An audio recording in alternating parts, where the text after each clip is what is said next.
Yeah, you know, what is interesting about this is, like, I would say to anyone who, well, because I have said this to myself on the basis of these books, is that one of the interesting bits about this book is, like, if you live in the real world, not outside of literature, I mean, like our lives, there's a lot of people who say to people, like, you need to become more realistic, and therefore, like, forget all of this, like, just like, don't. Because first of all, like, even if you think about something like science, as far as I'm concerned, it is only people who think what could be possible that start looking into how to make it possible. If people have no imagination about, like, what I mean by that is that, like, say 200 years ago, the idea that somebody could get on a plane is ridiculous. But somebody had to think of the possibility first, that this could actually be possible for human beings, and then maybe they start thinking about how to achieve this. So I think there's something about that. There's like a link between, imagination and stories, and the kind of stories that she makes about sort of the woods and the natural world, and then how then she's able to be very realistic in certain situations. And frankly, I mean, she's a teacher, so it's not like she can't run lessons.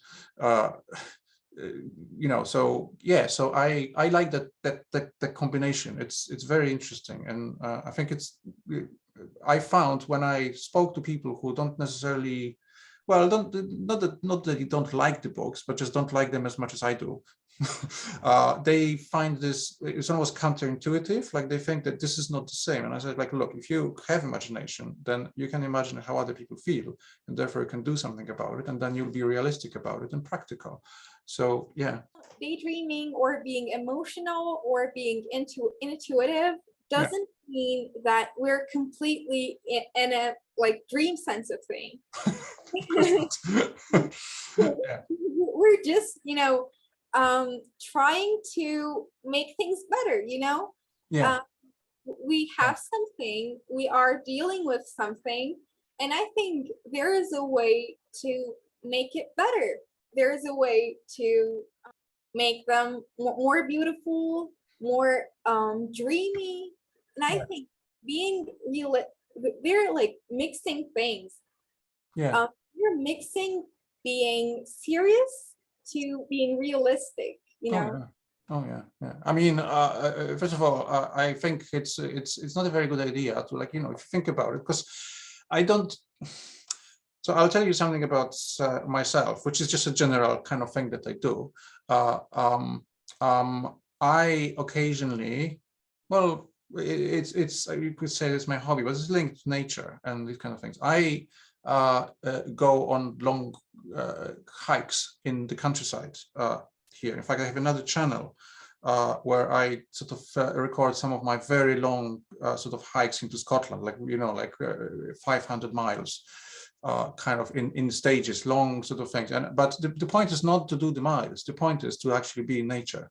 And I'm kind of curious what's behind the next hill, that kind of thing. And and my point is that, like, I just think that without this, the life is incredibly gray in some sense. Like, I mean, because there's obligations and there's rules and there's all of this stuff. And I think people who don't get this, like, maybe there are people who don't need it, but I don't think there's many of them, because at the end of the day, if you show somebody a pretty picture of some mountains, everyone responds to this. So there must be a reason for it. Like, even people who would not leave the house, they will still enjoy videos or photos of very beautiful places. And so there must be something about, and it's not just women, by the way, right? Like, so for example, for myself, the reason I mentioned this is because what I actually do is, well, expend quite a lot of energy, because, like walking 30 kilometers per day, it's quite a strenuous exercise, but I don't really do it for that. So I'm basically willing to suffer for beauty. That's what it is. There's no other reason for it, and because I'm introverted, I just go on my own when I can, because I have family, so I can't do this, But I do need that kind of holiday or whatever you want to call that from time to time, because it's just good for your health, essentially. But I don't treat this as well, I'm going to do this to improve my health. This is for the soul, right? And that's the problem, I think, sometimes, that people talk about. Like doctors will tell you, like, you need to have exercise and then you will feel better. But it's not like it's just useful, it's just beautiful. That's a different sort of thing. And I think that's what she does. I'm also thinking, and I wonder what you think about this, because I'm, in some sense, by running this channel, and I also try to read the books as well, like, to the camera, and just to remind myself constantly about this writing. But also when I write the draft of my book, which is actually for my daughter in the first place, because I want to pass on my values to her without preaching to her like a priest. I just basically want to say, this is what I think is important. And then when she's 7 at the moment, so she wouldn't be able to understand this yet. But when she's older, she can have it. So I have a few years to write it. So that's really why I started this, right? And but I think essentially there is a so there's a sort of a beauty which is not useful in some sense. It's just necessary, but that's different, I think. And I'm also thinking, and I'll stop this monologue. On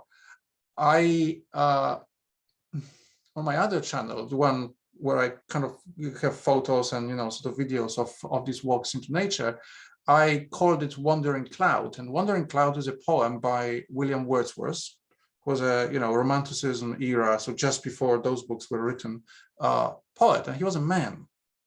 He writes about daffodils and flowers, and you sort of think like, well, hold on, where do all of these poets come from that are men? So this is why Matthew is so beautiful in these books, because he's someone else, right? Like, what do you think about Matthew, by the way? I think Matthew is a genuine and a heartfelt man, is always ready to help Anne and support Anne. And actually, what I realize is he really loves Anne. Yeah. He loves Anne with all his heart. Because like an unconditional love in his case, like there's nothing she can do.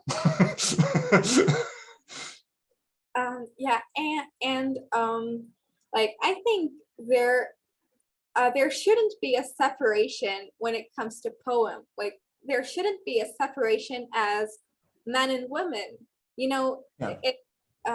Poems and books are, a world that brings us together. Yeah, absolutely. Yeah. I think there shouldn't be a separation. Definitely, no, there shouldn't. Words and yeah, I thought with Matthew is actually quite fascinating, because like he's presented as this, well, he's extremely shy. I can relate to that because I was a very, very shy child, and then I became a teacher, so that's interesting. But people change, of course, right? So he's obviously very, very shy, and then she comes around and something happens. I think he's also more shy with small girls, because he just doesn't know what to say to them, right? Like, so there's also that. He's not just shy with adults. He's just shy, particularly with children. And so, and I thought that when he goes to that store to try and buy her stuff, right? That is extremely beautiful, because everyone knows that he has an enormous problem talking to people, like in face-to-face kind of situation, and despite that, he has to make himself do that. Like that is what people do when they are, well, I think normally people think about like romantic love, which this is not it. This is kind of like a parental kind of love, isn't it? But nonetheless, like you will do something, for either for your child or for your best friend or for somebody, even though it's very, very difficult for you to do. And that is quite beautiful. And of course, I don't know if sometimes you read this and you think, I read in between the lines that she knows that that's what he does, right? Like she knows that it wasn't just easy, right? Despite the fact that she's quite young at that age, like it doesn't just wash off her, like, you know, this is just what people do. I understand that she basically knew that, you know, when he went to that store and bought these presents, right, and you know, whatever it is that what was it, like brown sugar, right, or like all of this stuff, right? that wasn't easy to do, and that's appreciated more maybe than if it was easy. You know, that's what I think. Yeah. Yeah, being a shy, like, yeah, he was so shy, but also it's very thoughtful of him. When I was a kid, I was really shy too. Mm-hmm. I loved being alone with all my books, and yeah, I was alone 24/7, and I loved it. Yeah. Yeah, I still love it too, but I'm more extroverted than I used to, Yeah. thanks to the books that I read. Mm. You know, being shy means that they have a world, they have an inner peace that um, they they love to protect. You know. Yeah, I mean, Matthew he's not just shy, he's also extremely calm. Like if you know, he's sort of like, well, he kind of takes the second place to Marilla, right? Like, you're not bringing her up, you know, like kind of thing. But he's also just kind of almost like a voice of reason in some sense.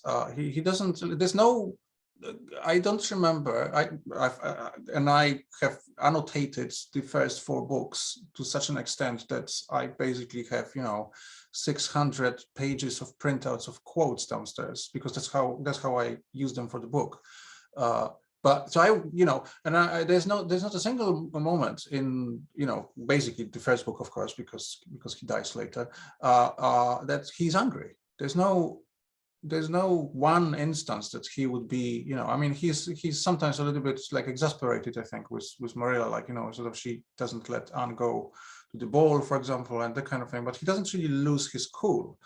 So he's not just shy, because shy people can still get angry, obviously. Like he doesn't, yeah, and I also wanted to ask you about what you think about in the first book, the same book, of course,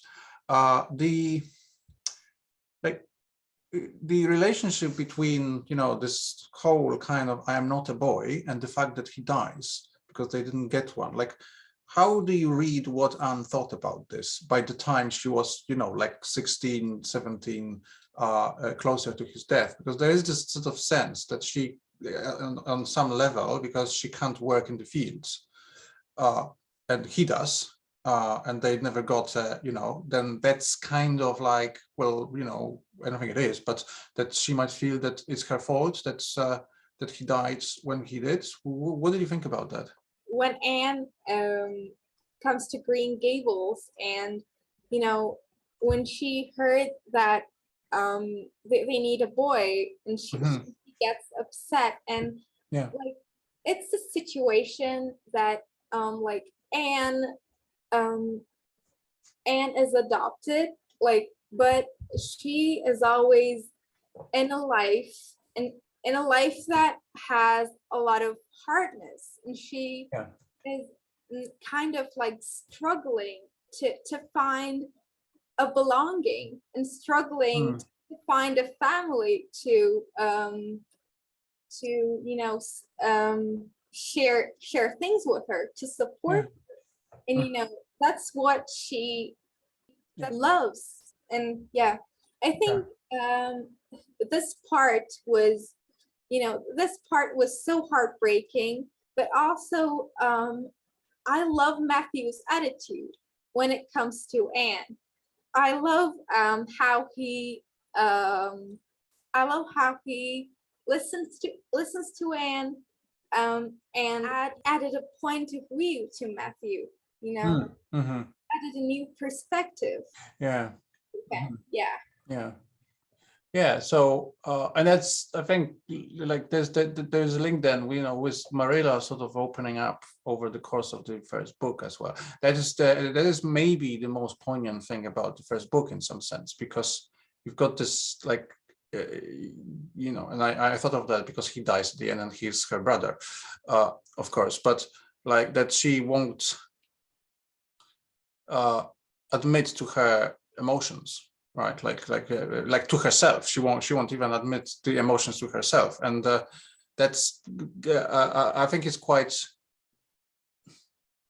I knew people like that, right? And sometimes people talk about men in that way, like in the real world. I mean, that like people have their emotions, but they don't feel sort of ready to talk about them, perhaps because they think that they'll be laughed at. So it's not easy to just say to a person, you just start talking. If you think that everyone is going to laugh at you if you do. So it might be that, but I think it's a very, very beautiful arc that is sort of taken over the course of the first book, like from the beginning, Marilla, to essentially to the funeral of Matthew, yeah. Like, I love Marilla's character improvement because at first Marilla seems strict and a disciplined parent, and then she improved, and she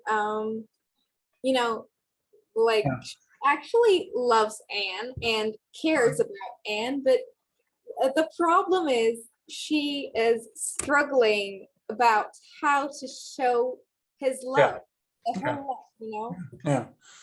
And So but there's something else about this that actually seems to go throughout all of these books, which I really appreciate, which is something like, Anne has this influence of other people. I also think there's one character in, was it second book? Paul Irving, which is amazing, because this is precisely what I was actually thinking about when I mentioned this poet, William Wordsworth, and like he's actually called an artist and poet in the book, like Paul Irving, I mean, because he's, he builds these things on the shore, right, and all of that. And I think that so Anne sort of goes through the world.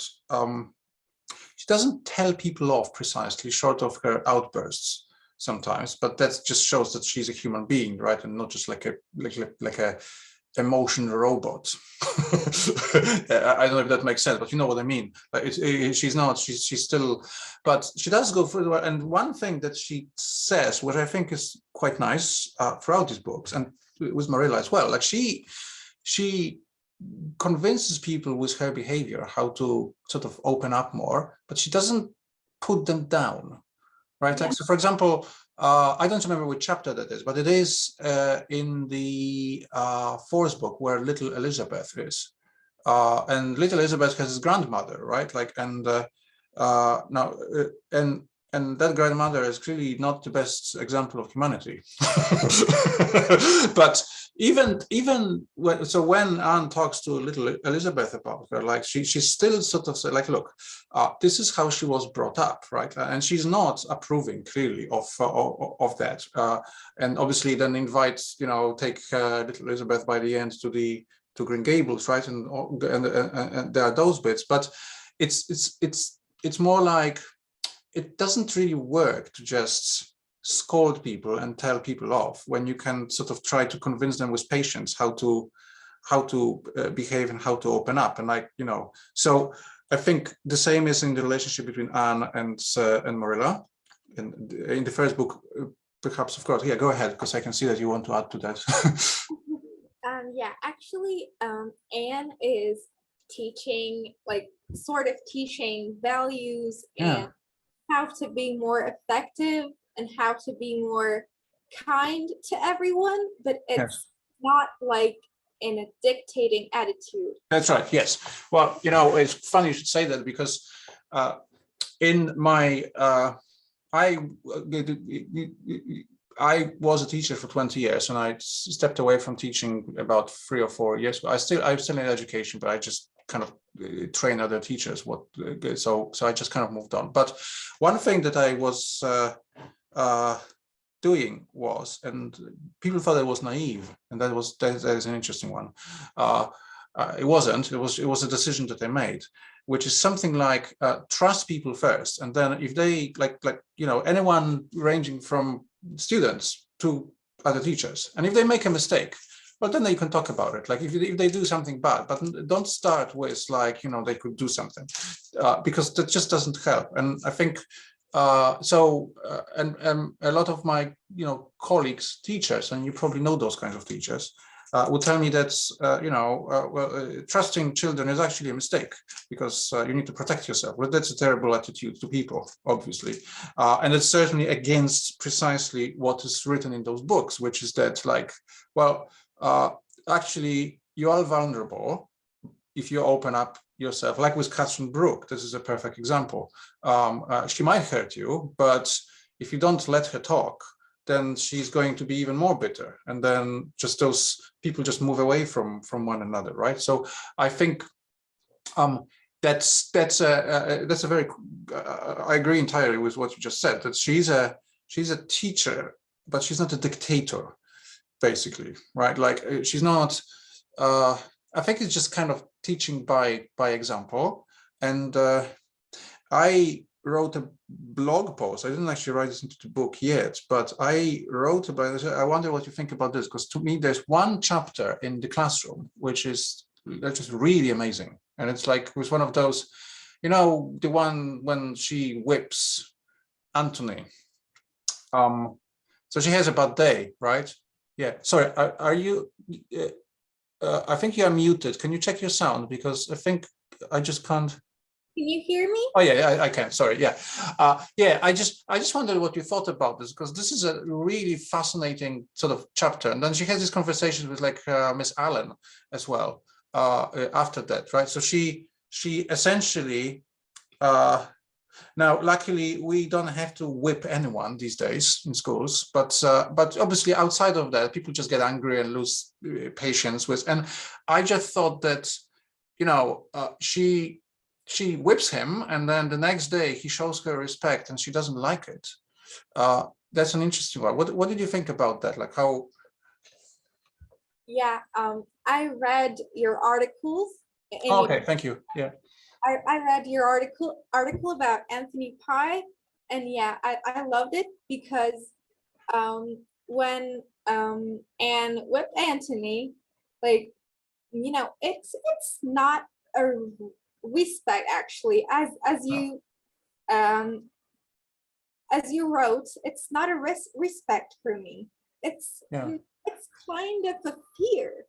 Yeah, that's right. That's fear. Yeah. It's the fear. And yes, well, I mean, because you can make somebody like pretend that they respect you, right? Like because they're just afraid that you will beat them again or whatever, right? Or yeah, exactly. That's what I thought. This respect is, I think, not valuable and not worth saying, because yeah. When you fear someone, that doesn't mean that you value him or her. You just fear, Yeah, yeah. I think that's actually quite, this whole area of the book. There's also these chapters where, all of these other friends, like including Gilbert, right? Like they all talk about, the discipline in schools. And she's the only one who says like, well, I would never do that. But then, of course, there's that, this chapter. And so, but again, I think she's shown as somebody who, this is why I actually think that in some sense she is a role model, but she's a different role model. She's not just like infallible, totally perfect, strange person who just, I think the role model part is really in try your best. Like you might fail, you're not, but like you pick yourself up and try again and like learn from your mistakes. And so, but it's very difficult to know what she thinks about herself after this episode, because like she clearly doesn't like it, and she still chooses to believe that like, well, best not beat people. And so, and I read this as because I think it's a major part of these books, that it's almost like, I wonder what you think about this. She has her values, and it's difficult to kind of get where they're from, but then who knows where our values are from exactly? Like, I mean, they could be from anywhere. They could be from books, obviously. They could be from, I mean, in her case, it might be from Tennyson. I mean, but of course, but she does have them. And it seems to me that she like holds to her virtues or values, and her values don't depend on other people. Yeah. That is to say, that like, if somebody, I was thinking about this the other day, and I'm not going to say what it was about because this was personal, but something happened, and another person behaved in a way that I thought was just wrong. And then I thought, well, yes, but that doesn't give me the right to behave badly just because somebody else is behaving badly. Because I should actually try to stick to my values, which is that like I don't shout back at people, even if somebody shouts at me. You know what I mean? Like, so it's sort of like, and I think that's what she tries to do. Like she knows this was wrong, even if he's bad, right? That doesn't excuse it. Like, what do you think about that? Yeah, she has values, and what I'm curious is, like, she has, she hasn't got a family, like, she hadn't got a family in the past, she hadn't got a role model, like, she hadn't got a person that, being a role model, Yeah. like how can she act this values to herself, Yeah. this makes me curious, yeah. Yeah. Okay. So the last thing, because I can see the time, it's almost an hour we've been talking. So one other thing I thought I'd just ask you about at the end is, so she's described as sometimes as stubborn. And I don't quite think that fits exactly, because a stubborn person would not be able to sort of extend these relationships with all sorts of manner of people. I mean, there's Rachel Lynde, who's clearly very different from Diana and very different from Matthew. So like if you look at who she values in her life, there's actually huge amounts of very different people. And she seems to be able to make friends whenever she goes, wherever she goes. Like, I mean, she goes she goes to study to the college, she makes new friends there, then she goes somewhere else, and they're all very different people. I'm thinking about, for example, Philippa. Like, she is definitely a very different person to her. And so, do you think that she's stubborn, or she's just stubborn in certain ways? Like, how do you agree with that? Is she stubborn? I think she is not, like, the word is not stubborn, I think. Yeah. She, like, determined, I guess. Like, hardly determined. He is determined. Like, yeah. I can't say that she is stubborn because she can easily understand her mistakes. She can easily understand. Yeah. I think there's probably some, like, I wouldn't necessarily call it stubborn. I was call it steadfast, maybe, like, which is there's some things that she won't change.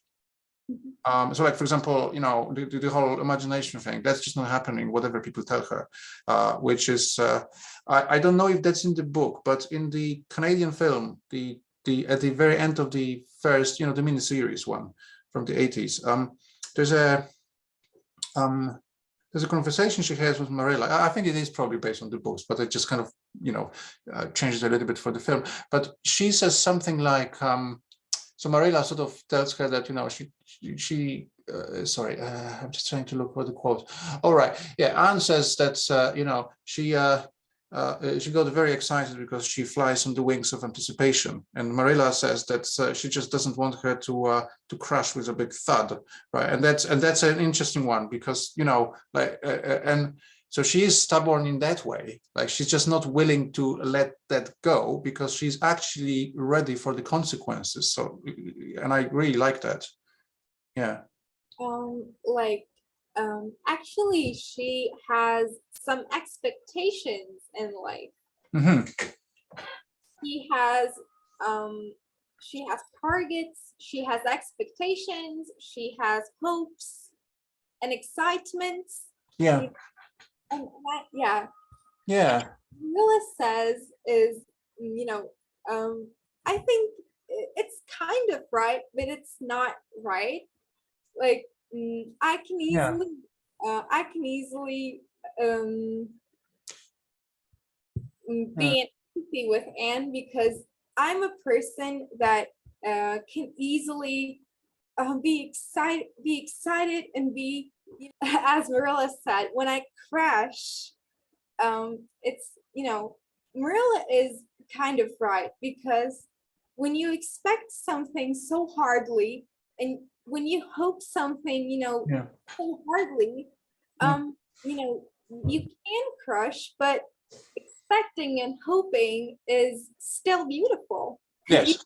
Well, I think that's kind of like the way I think about it. Sometimes I don't really have a like final opinion about this, because I think maybe that's the point. But I actually think that they're both right, and so you used the word before that Marilla improved, and she did improve in some respect, but in the other, I think that basically Anne needs a little bit of Marilla. Uh, whilst she's changing Marilla. Like it's a sort of like, so it's difficult sometimes to say like who is exactly right. But I think Marilla is right in this sort of sense that, like, you need to be sort of careful that you don't just go for your life constantly being excited, because you'll never be able to work. Like, she's a teacher later, so of course she's able to, but on the other hand, I think the message is like that if you always play things safe, nothing interesting will ever happen. yeah, I mean, maybe some things are just worse, kind of some hardship later. And, like sometimes you just have to do stuff that's like, is, as you said, exciting, something very, very interesting, something unusual. And there might be some consequences, and you're just ready for them. Like, this is kind of what I meant when I said that, there were a number of people over the course of my life who would tell me that I shouldn't do certain things, because I need to stay on the ground, like literally, like, in this sort of matter of like this sort of, don't sort of, don't trust people too much, be careful, you could be hurt, that kind of thing. That's the same kind of idea as in that scene, in that part of the book, that it's like, well, no, I know that something bad could happen, but I'm going to do it anyway. yeah, And it's not stupid or silly. It's actually like, she knows that that could happen, but she's still going to do that because it's worth it, right? So that's, I think, what she says there. yeah. She loves having experiences. That's She right. Yeah. loves, yeah. It can seem as a risk, but she she loves to collect memories and Yeah. experiences. So that's Hmm. why Yeah. she so exciting and so, Hmm. Yeah. Yeah, but it's also, like, I mentioned Catherine Brook before. That is dangerous, actually. What, in some sense, like, when I like to sort of open yourself up to somebody who is hurting so much, and they're just going to, sort of, I think it's called prickles. Like a rose, sort of like, it's actually, I wrote something about this somewhere, because I basically just kind of, I have a lot of drafts that I haven't, but a rose is an interesting metaphor, because a rose has thorns, but it's also very beautiful. And I think sometimes I think that, like, Montgomery is trying to show that this is what life is. Like, if you want something beautiful, there's some price to be paid for it, but the price is worth it, because, like, so that's, but this is my take, obviously. But it seems to me that that's kind of what Anne is saying there, is like, I'm going to go for the beauty, but if I crash and hurt because of it, then so be it.